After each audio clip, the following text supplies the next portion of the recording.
নমস্কার, আমি ডক্টর সর্বজিৎ দাস। আজকে আমরা বিভিন্ন রকম করোনা ভাইরাস ভ্যাকসিন নিয়ে আলোচনা করব। ভ্যাকসিন কি এই নিয়ে ডিটেলসে যাব না, তবে কয়েকটা কথা বলে রাখা ভালো। আমরা যদি কোনো মাইক্রো অর্গানিজম দিয়ে জীবাণু দিয়ে ইনফেক্টেড হই এবং আমরা যদি আলটিমেটলি সেটা থেকে বেঁচে যাই, তাহলে আমাদের বডি সেই জীবাণুটাকে চিনে রাখে, আমাদের ইমিউন সিস্টেম সেই জীবাণুটাকে চিনে রাখে, তার এগেনস্টে অ্যান্টিবডি বা টি সেল মিডিয়েটেড ইমিউনিটি তৈরি করে রাখে, যাতে ফার্দার পরে যদি ইনফেকশন হয় আমরা তার এগেনস্টে খুব তাড়াতাড়ি এবং খুব এফিশিয়েন্টলি লড়তে পারি। ভ্যাকসিন এমন একটা পদ্ধতি যেখানে আমাদের বডিতে কোনো একটা অর্গানিজম জীবাণু, তা লাইভ হোক, ইনঅ্যাক্টিভেট অবস্থায় হোক, বা সেই জীবাণুর কোনো একটা পার্ট বা সেই জীবাণুর কোনো একটা পার্ট কোডিং করা কোনো জেনেটিক মেটেরিয়াল আমাদের বডিতে ঢুকিয়ে দেওয়া হয় আর্টিফিশিয়ালি, বেশিরভাগ ক্ষেত্রে ইনজেকশনের মাধ্যমে, যাতে আমাদের বডি সেই জীবাণুটার সেই পার্টটাকে বা টোটাল সেই মাইক্রো অর্গানিজমটাকেই চিনে রাখে, আমাদের ইমিউন সিস্টেম তৈরি থাকে, যাতে ভবিষ্যতে যখন সত্যি করে সেই ইনফেকশনটা আমাদের বা সেই জীবাণুটা যখন ইনফেক্ট করতে আসে, তখন আমাদের ইমিউনিটি একদম দারুণভাবে তার এগেনস্টে লড়তে পারে। তো এটা হলো ভ্যাকসিনের বেসিক ফান্ডা।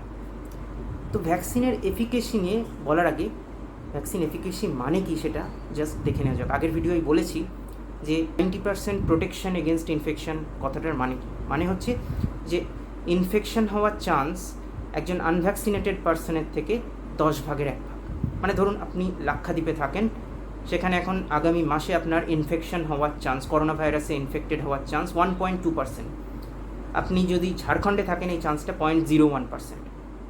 সো আপনি যদি লাক্ষাদ্বীপে থাকেন এবং ফুললি ইমিউনাইজড হন, মানে টোটাল পুরো ভ্যাকসিন ডোজ বা কোর্সটা নেওয়া হয়ে আছে, তাহলে আপনার কোভিড হওয়ার চান্সটা 10 ভাগের 1 ভাগ হয়ে যাবে, মানে সেই চান্সটা কমে দাঁড়াবে 0.12%। কিন্তু এটা ভেবে দেখুন, এখনও কিন্তু আপনার ইনফেকশন হওয়ার চান্সটা ঝাড়খণ্ডের থেকে প্রায় 10 গুণেরও বেশি, ঠিক আছে?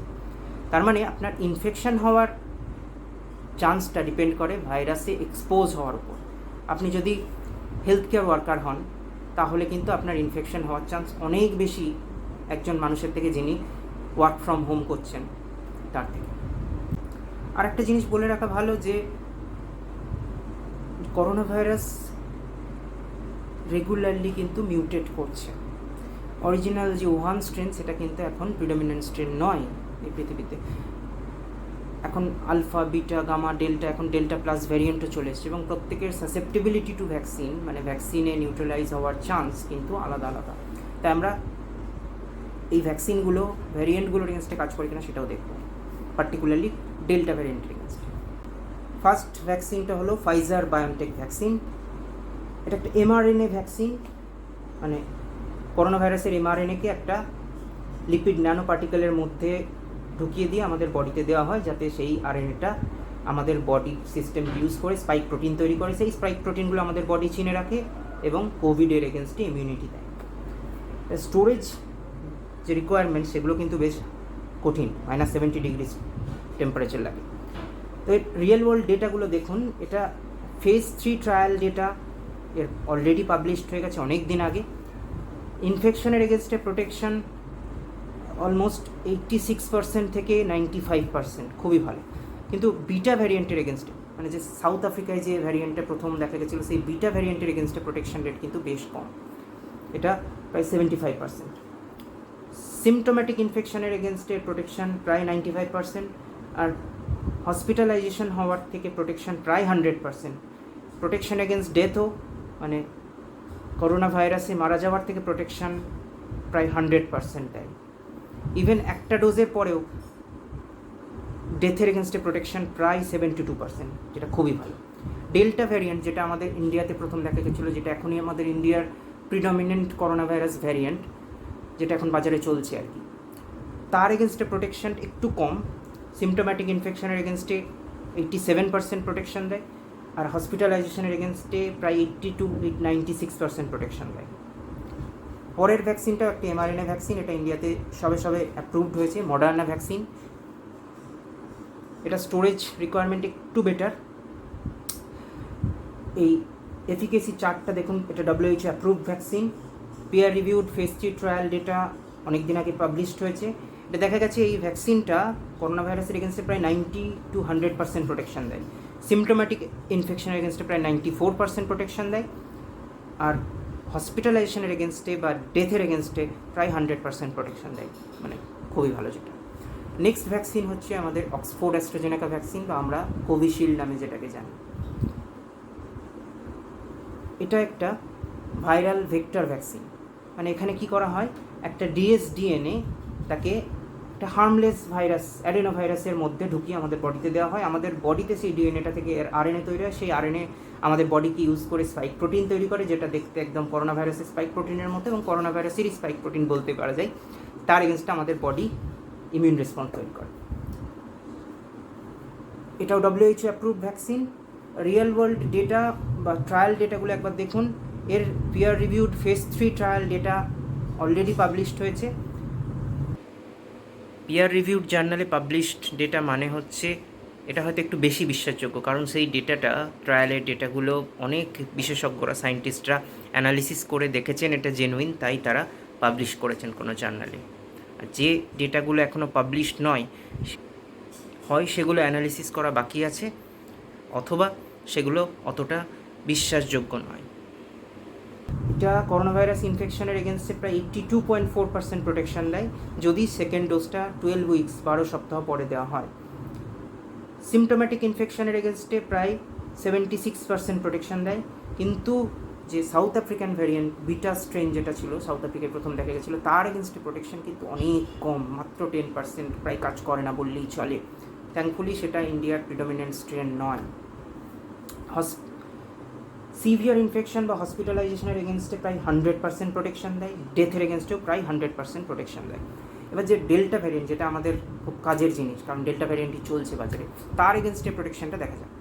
তার এগেনস্টে যে রিয়েল ওয়ার্ল্ড স্টাডিগুলো হয়েছে, সেখানে দেখা গেছে প্রায় 60% প্রোটেকশন ইনফেকশনের এগেনস্টে বা সিমটোম্যাটিক ইনফেকশনের এগেনস্টে। কিন্তু হসপিটালাইজেশনের এগেনস্টে কিন্তু প্রায় 92% প্রোটেকশন, মানে খুব ভালো প্রোটেকশন দেয়। পরের ভ্যাকসিনটা হচ্ছে জনসন অ্যান্ড জনসন ভ্যাকসিন বা জ্যানসেন ভ্যাকসিন। এটাও একটা ভাইরাল ভেক্টর ভ্যাকসিন। এটাও WHO অ্যাপ্রুভ ভ্যাকসিন। এটা মাত্র একটা ডোজ দিলেই চলে। এই ভ্যাকসিনের রেজাল্টও ফেজ 3 ট্রায়াল ডেটাও কিন্তু পাবলিশড হয়ে গেছে। এটা দেখা গেছে সিমটোম্যাটিক ইনফেকশনের এগেনস্টে প্রায় 66-72% এফেক্টিভ, কিন্তু বিটা ভ্যারিয়েন্টের এগেনস্টে এটা বেশ কম এফেক্টিভ, 64%। সিভিয়ার ইনফেকশন থেকে প্রায় 85% প্রোটেকশন দেয়, এবং ডেথের এগেনস্টে প্রায় 100% প্রোটেকশন দেয়, যেটা খুব ইম্পর্টেন্ট। ডেল্টা ভ্যারিয়েন্টের এগেনস্টে খুব একটা ডেটা নেই। পরের ভ্যাকসিনটা হচ্ছে গ্যামেলিয়ার তৈরি স্পুটনিক ভি। এটা আমাদের ইন্ডিয়াতে অ্যাপ্রুভড। এটা এখনও WHO অ্যাপ্রুভাল পায়নি। এর ফেজ 3 ইন্টারিম ডেটা, পুরো ডেটা পাবলিশড হয়নি, ইন্টারিম ডেটা পাবলিশড হয়েছে। তাতে দেখা গেছে প্রোটেকশন এগেনস্ট ইনফেকশন প্রায় 91.6% এবং প্রোটেকশন এগেনস্ট সিভিয়ার ইনফেকশন প্রায় 100%। ডেল্টা ভ্যারিয়েন্টের এগেনস্টে এর কোনো ট্রায়াল নেই, কিন্তু এই ভাইরাস এই ভ্যাকসিনে ইনফেক্টেড পার্সনদের যে সেরাম বা অ্যান্টিবডি, সেই অ্যান্টিবডি কিন্তু ডেল্টা ভ্যারিয়েন্টকে নিউট্রালাইজ করতে পারে বলে এনারা দাবি করেছেন।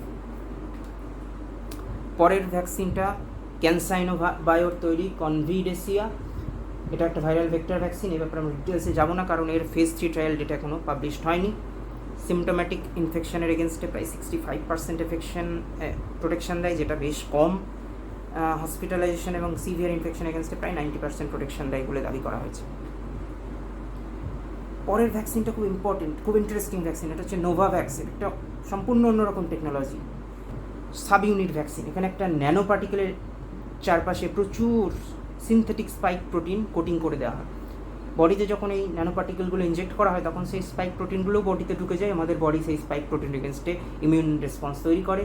ডেটাগুলো দেখা যাক। এটা থার্ড ফেজের, মানে ফেজ 3 এর ফুল ডেটা এখনও পাবলিশড হয়নি। ইন্টারিম ডেটা পাবলিশড হয়েছে, যাতে দেখা গেছে এটা প্রায় 90.4 থেকে 96% এফেক্টিভ ইনফেকশনের এগেনস্টে। সিমটোম্যাটিক ইনফেকশনের এগেনস্টে প্রায় 90% প্রোটেকশন দেয়। কিন্তু আবার বলছি, বিটা ভ্যারিয়েন্ট, যেটা স্ট্রিকি ভ্যারিয়েন্ট, তার এগেনস্টে কিন্তু বেশ কম প্রোটেকশন দেয়, 48.6%, মানে 50%-এরও কম প্রোটেকশন দেয়। কিন্তু অল ওভার সিভিয়ার ইনফেকশন বা ডেথের এগেনস্টে, করোনা ভাইরাসের ডেথের এগেনস্টে কিন্তু প্রায় 100% প্রোটেকশন দেয় নোভাভ্যাক্স।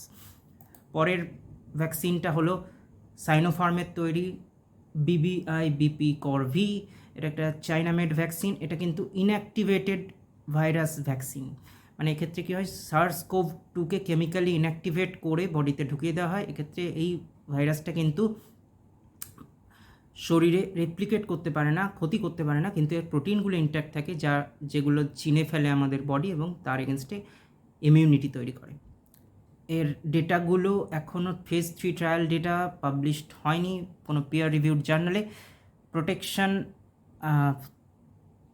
ডেটা যেগুলো দেখাচ্ছে 78 to 90% প্রোটেকশন দেয় করোনা ভাইরাস ইনফেকশনের এগেনস্টে। পরের ভ্যাকসিন হচ্ছে সাইনোভ্যাক, এর তৈরি করোনাভ্যাক।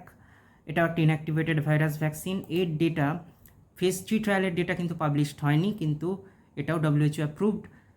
এটা দেখা যাচ্ছে যে সিমটোম্যাটিক ইনফেকশনের এগেনস্টে প্রোটেকশন। ব্রাজিলের যে হেলথ কেয়ার ওয়ার্কারদের ওপর স্টাডি করা ছিল তাতে মাত্র 51% ছিল, কিন্তু ইন্দোনেশিয়াতে 65%, টার্কি স্টাডিতে 84% পাওয়া গেছে। সিভিয়ার ইনফেকশনের এগেনস্টে প্রোটেকশন কিন্তু ব্রাজিল বা টার্কি স্টাডিতে অলমোস্ট 100%, ইন্দোনেশিয়া স্টাডিতে 95%, চিলি স্টাডিতে প্রায় 85%। ইন্টারেস্টিংলি প্রোটেকশন এগেনস্ট ডেথ যে চিলি স্টাডিতে বলা হয়েছিল তাতে কিন্তু মাত্র 80%। এটা একটু ট্রিকি ব্যাপার যে চিলি স্টাডিতে হয়তো কিছু মানুষ হসপিটালে ভর্তি হওয়ার আগেই মারা গিয়েছিলেন হয়তো, কিন্তু ডেল্টা ভ্যারিয়েন্টের এগেনস্টে প্রোটেকশনের ব্যাপারে কোনো ডেটা এখনও পর্যন্ত নেই। পরের ভ্যাকসিনটা হচ্ছে লাস্ট ভ্যাকসিন, যেটা আমাদের ভারত বায়োটেকের তৈরি কোভ্যাক্সিন। এটা আমাদের ইন্ডিয়াতে অ্যাপ্রুভড, কিন্তু এখনও WHO অ্যাপ্রুভাল পায়নি, কারণ এর ফেজ 3 ট্রায়াল ডেটা এখনও পর্যন্ত কোনো পিয়ার রিভিউড জার্নালে পাবলিশড হয়নি। এর ফেজ 3 ট্রায়ালের ডেটা ইন্ডিয়ান গভর্নমেন্টকে দেওয়া হয়েছে, তারা অ্যানালিসিস করছেন। তাতে দেখা গেছে কোভিড ইনফেকশন আটকাতে এটা 63% এফেক্টিভ, সিমটোম্যাটিক কোভিড আটকাতে 78% এফেক্টিভ, এবং সিরিয়াস কোভিড যেটা হসপিটালাইজড হতো এরকম কোভিড রোগ আটকাতে প্রায় 93% এফেক্টিভ এই কোভ্যাক্সিন। ডেল্টা ভ্যারিয়েন্টের এগেনস্টে এটা প্রায় 65% এফেক্টিভ বলে দাবি করা হয়েছে কোম্পানির তরফ থেকে। এবার মাস্টার চার্টটা দেখা যাক। মাস্টার চার্টটা দেখলেই আপনারা বুঝতে পারবেন যে বিভিন্ন ভ্যাকসিনের ইনফেকশন প্রিভেন্ট করার বা সিমটোম্যাটিক ইনফেকশন প্রিভেন্ট করার রেট বা এফিকেসি বিভিন্ন রকম, কিন্তু একটা জিনিস দেখুন, যেটা হচ্ছে প্রোটেকশন এগেনস্ট ডেথ, যেটা ম্যাটার করে করোনা ভাইরাসে মারা যাওয়ার থেকে প্রোটেকশন দেওয়া, সেটা কিন্তু অলমোস্ট 100% প্রত্যেকটা ভ্যাকসিনের ক্ষেত্রেই প্রায়। তাহলে এটা বুঝতেই পারছেন, আপনি যদি ফুল কোর্স অফ ভ্যাকসিন, মানে যেটা 2 ডোজের ভ্যাকসিন, তার 2 ডোজ আপনি নিয়ে নেন, তার প্রায় 2-3 সপ্তাহ পর থেকে ফুল প্রোটেকশন কাজ করতে শুরু করে, তখন কিন্তু আপনার যদি কোভিড হয়ও তার থেকে মারা যাওয়ার চান্স প্রায় 0।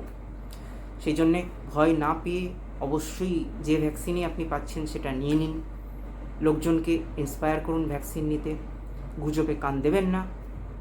ভ্যাকসিন নেওয়ার উপকারিতা, যেটা আমি বললাম, অলমোস্ট 100% প্রোটেকশন এগেনস্ট ডেথ, সেটা কিন্তু যে সামান্য কিছু সাইড এফেক্ট হওয়ার রিস্ক, তার থেকে অনেক অনেক বেশি ইম্পর্টেন্ট। সবাই ভ্যাকসিন নিন যখন সময় পাবেন।